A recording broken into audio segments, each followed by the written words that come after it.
In this test, you will hear a number of different recordings, and you will have to answer questions on what you hear.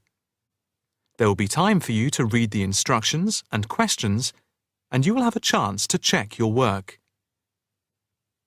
In the IELTS listening test, the recordings will be played once only.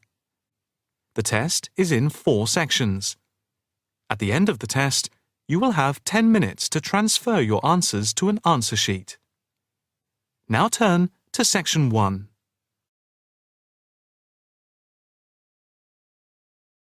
Section 1. You will hear a male student talking to a union representative about placing an advertisement to sell a laptop. First, you have some time to look at questions 1 to 5.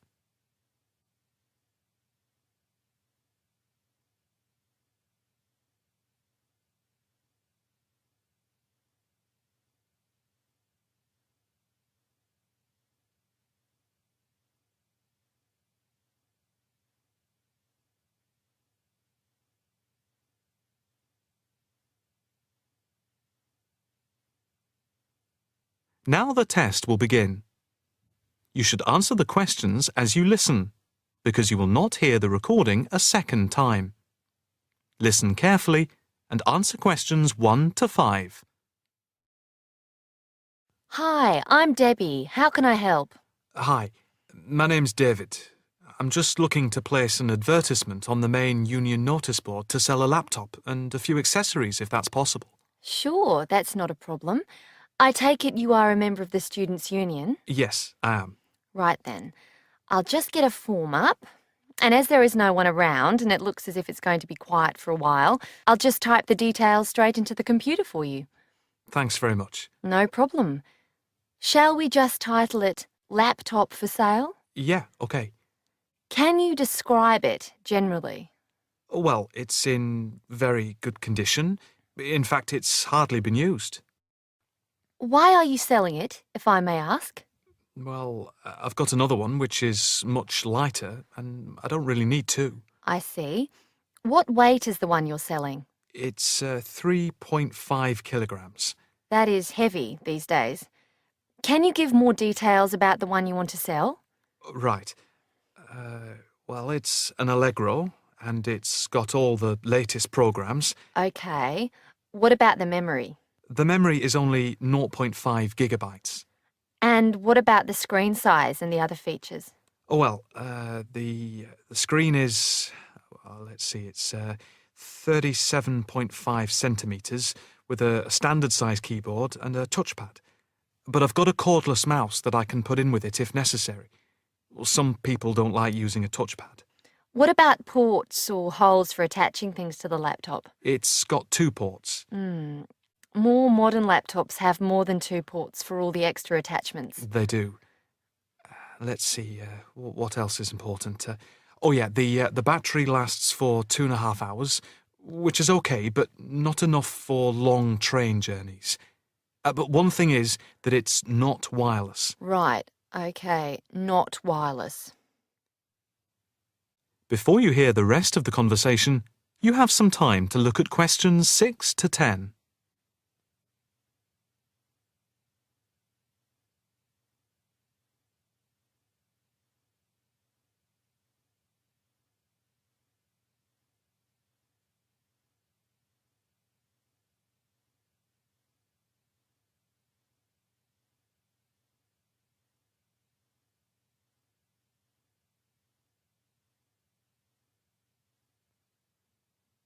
Now listen and answer questions 6 to 10. Anything else I can put on the advertisement? There's a webcam built at the top of the screen, and I can throw in a printer, a scanner, and headphones, which I got with it in a special deal. It also comes with its own case for carrying it around. Actually, the case is quite smart. I'm hoping these things will help it sell. They should do. Right, I think I've got all that. How much do you want for it? That I'm not sure about. It's worth about £900 to £1,000 new. Yeah, but you won't get that much if it's used, and even if it's in good condition. What about £500? I doubt if you'd get as much as that. More like £200 or £300. If you look at the notice board, there is one on there which is comparable to yours, and it's not more than about £250, I think. As little as that? I'm afraid so. Shall we say £300? OK, put that. Can I take some contact details for the advert? The name's David Bristow. BRISTOW.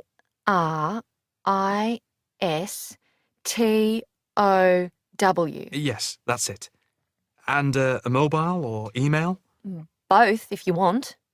It's DIB7791@hotmail.com. OK, and the mobile? That's 09875 423387. That's it. If you send the picture, I'll add it and print it out and stick it up for you. OK, I can get that to you today. Right, I'll type in here, advert placed the 22nd of October. Fine. And good luck with the sale. Thanks. That is the end of section 1. You now have half a minute to check your answers.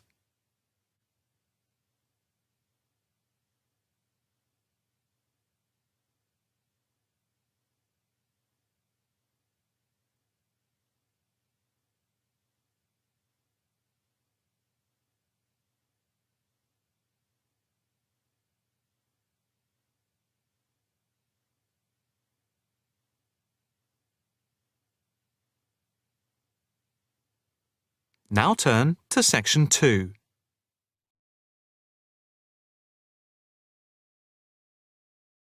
Section 2. You will hear a talk at an open day at an alternative health club. First, you have some time to look at questions 11 to 15.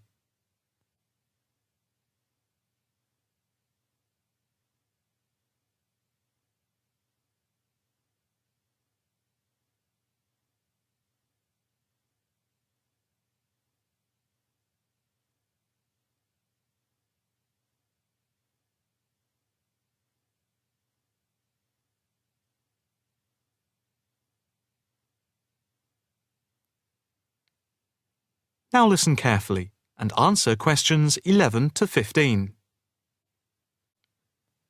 Good morning, and welcome to the open day of our new alternative health club here at Chelsea Bridge. I have to say it is very pleasant to have so many people turn up.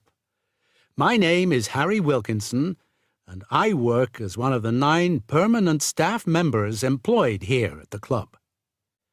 The main aim of the open day is to give you a quick tour of the building. But before we do that, I'd like to introduce you to a few people employed at the club. Not all of us are here at the same time. In case you need to contact any of us, our contact details are here on the notice board below the photographs. First of all, this is Sean Bond, who is the technical manager, and his job is to supervise equipment like computers and all the electrical equipment. And this is Margaret Lloyd. Her main function is to oversee training, and she is therefore in charge of all the full and part-time therapists. The next important person I need to introduce you to is James Todd. He is our liaison officer. What he does is manage bookings for the club rooms and equipment, as they are open to different organizations, from the local college to corporate clients like banks and so on. Last but not least is our physiotherapist, Edward Marks, who works part-time Monday, Wednesday, and Friday. Edward plays an important part in the life of the club. His main role is to prevent injuries.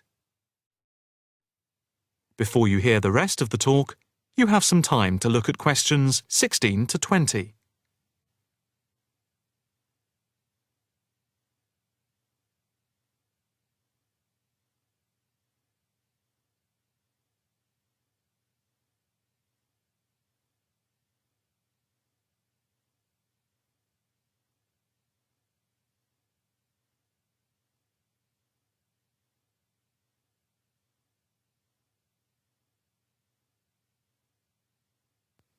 Now listen carefully and answer questions 16 to 20.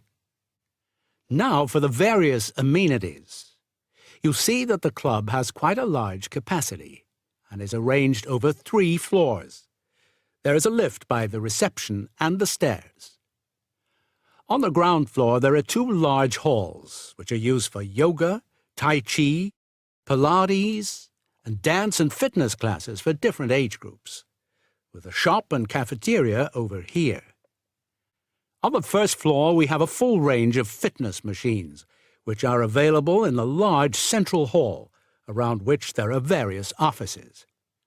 The changing rooms are also on this floor.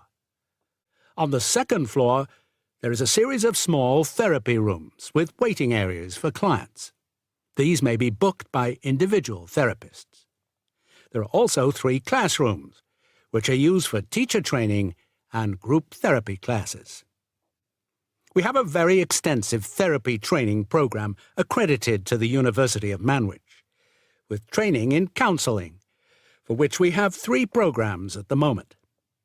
As regards the various types of yoga, acupuncture and the Alexander technique, there are currently 9 different training classes going on. Information about the training can be obtained from the brochure, which you can pick up at reception and from the club website.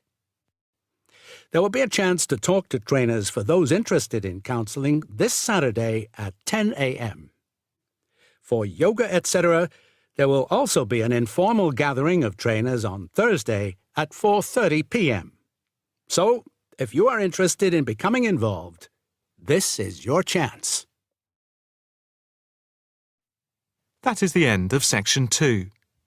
You now have half a minute to check your answers.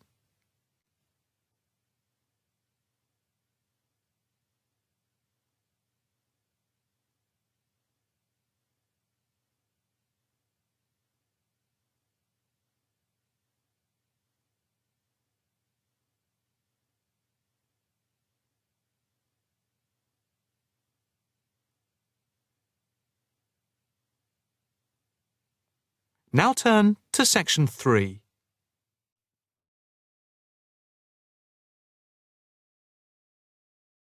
Section 3. You will hear a female and a male student talking to a female tutor about a self-evaluation form. First, you have some time to look at questions 21 to 26.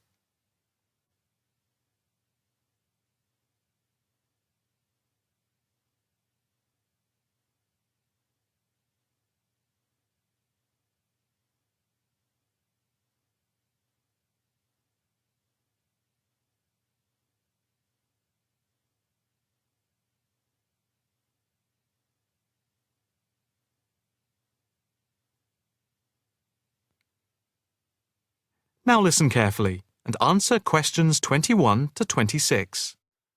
Now, Mark and Anna, I have to say that I thoroughly enjoyed your joint presentation on the application of robotics in a non-industrial setting to the group on the 2nd of December, and it is clear that you have both devoted quite a lot of time and effort to it. Have you had a chance to fill in the self-evaluation form for the session? Yeah, we have. So, Mark, what do you think overall? Well, generally I felt the presentation worked very well. In fact, we seemed to hold the attention of the others throughout. And the pace of delivery was fairly even, as were the range of activities we organised. I agree with Mark, but I'm not sure we were comprehensive or academic enough. No comment, really, except that I don't think there was any question of it not being thorough. I think we were a bit too chatty and too jokey at times, rather than formal. OK, what do you think were the best areas? And which do you think can be improved on? Well, everything could have been improved on. I felt very good about the handouts. We'd spent a lot of time putting them together. They had a very professional appearance as we bound them into a booklet. To me, the handouts were the best part, as we had a very extensive bibliography and the booklet seemed to go down well. The booklet you did for the handouts certainly showed you had done a lot of work. But I think that you put too much material into it, and people got distracted by it. Perhaps you could have cut the handouts by about 1/3. I see. When I come to think about it, maybe you're right. OK. but there were times in the middle of the presentation where things did go a bit astray. I think that was my fault when I got the PowerPoint slides out of sequence and I had difficulty getting back on track. I also think we rated our technical ability too highly, especially when operating under pressure. I had never done a presentation with technical equipment before, so it was a steep learning curve for me in particular. Yes, I think you could have done with a bit more practice with the equipment beforehand. Before you hear the rest of the conversation, you have some time to look at questions 27 to 30.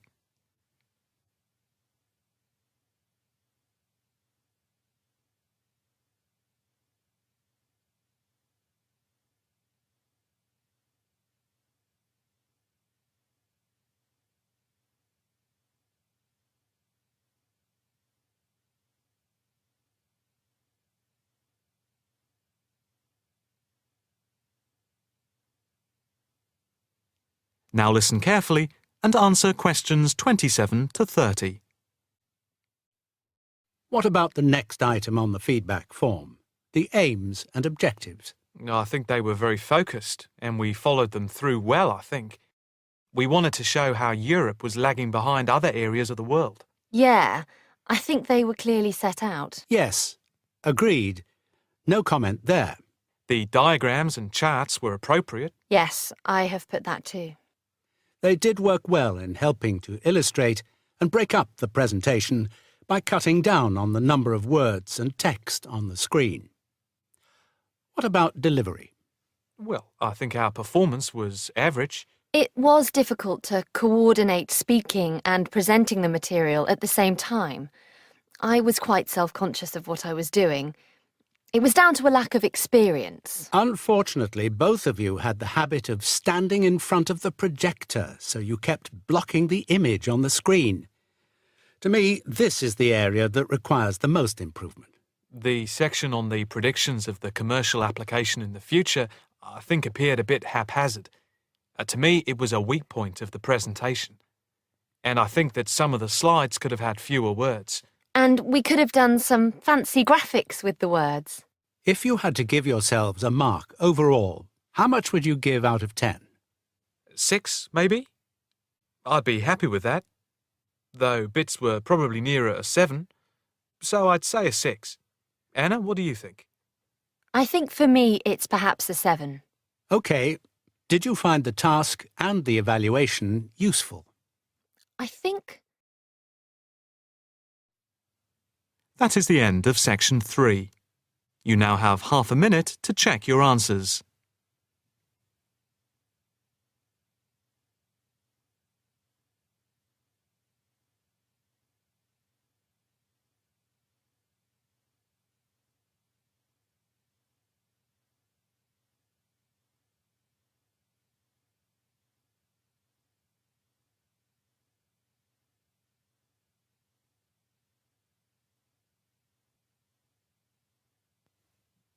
Now turn to section 4.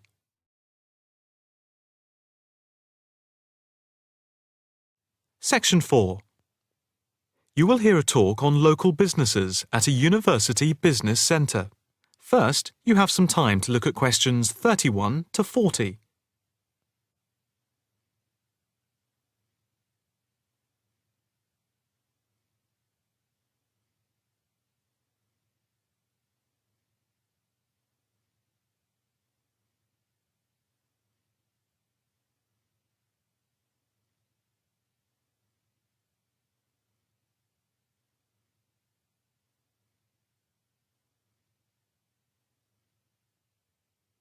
Now listen carefully and answer questions 31 to 40.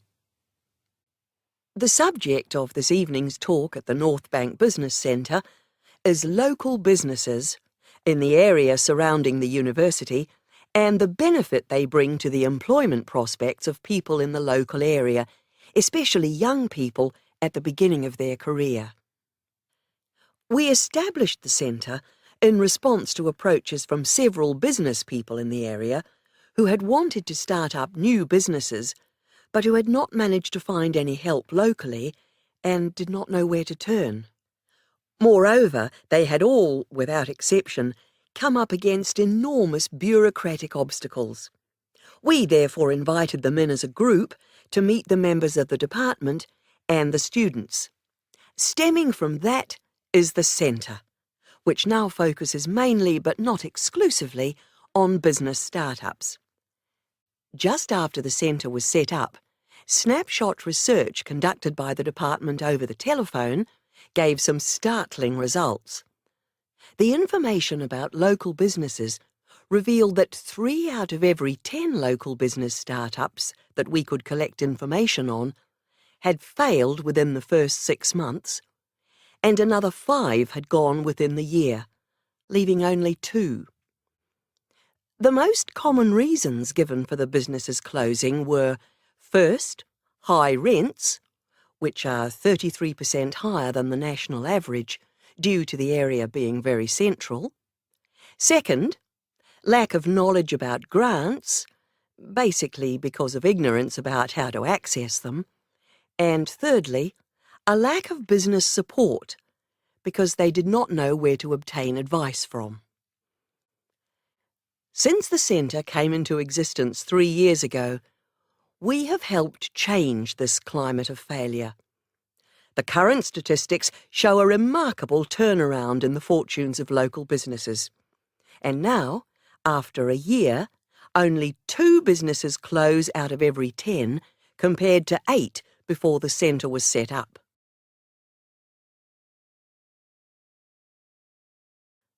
Six local businesses are now taking part in a work placement and monitoring scheme, which is of mutual benefit to ourselves and the companies involved. O Foods, a small start-up company with 9 employees involved in organic food and based at a local market, has 1 final year graduate doing a year-long study on improving the stock turnaround. This was a particular problem because the company found that they were losing sometimes up to 30% of their stock. Another start-up is Innovations, which deals with producing video games. This company, which employs only 5 people, all under the age of 25, is receiving support in attracting business partners and achieving production targets. In the smaller business category, Sampson's Limited, a courier company which is interested in developing a taxi service, is being offered help with their business expansion plans. Another small niche company called Vintage Scooter, which specialises in revamping old scooters, is taking part in a product monitoring scheme, offering customer service up to a year after purchase to check the quality of their restoration. The first of the 2 medium-sized companies that the scheme is monitoring is Build Limited, which employs 47 people. A comparison of their products and services with other businesses in the area is being carried out by a researcher who is trying to support them in their efforts to extend the company's product range.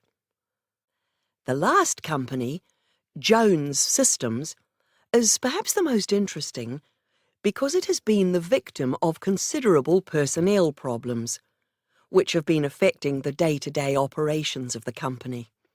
And so, we are looking at conflict management and team building within the company. To sum up, advisors help the companies look at different business options and models, apply for grants, deal with employment issues, systems creation, and also provide accommodation at the centre to help them start up. E-mentoring for fledgling businesses is also in operation for those who find it difficult to attend the centre personally. The programme is funded by grants from local authorities. That is the end of section 4. You now have half a minute to check your answers.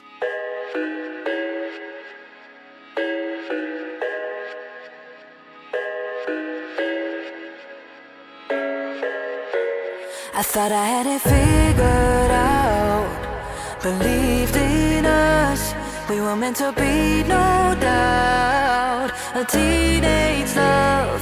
Everybody else could see the way we were, living in a fantasy. But when I kiss her, I don't know where we're going. I don't know at all. I don't know how we're growing. I'll be moving I'll be moving on. Gotta let it go. Living on my own, making me strong. Now I wanna show I can on my own. See how much I've grown. Better off alone, baby. I don't do it all alone.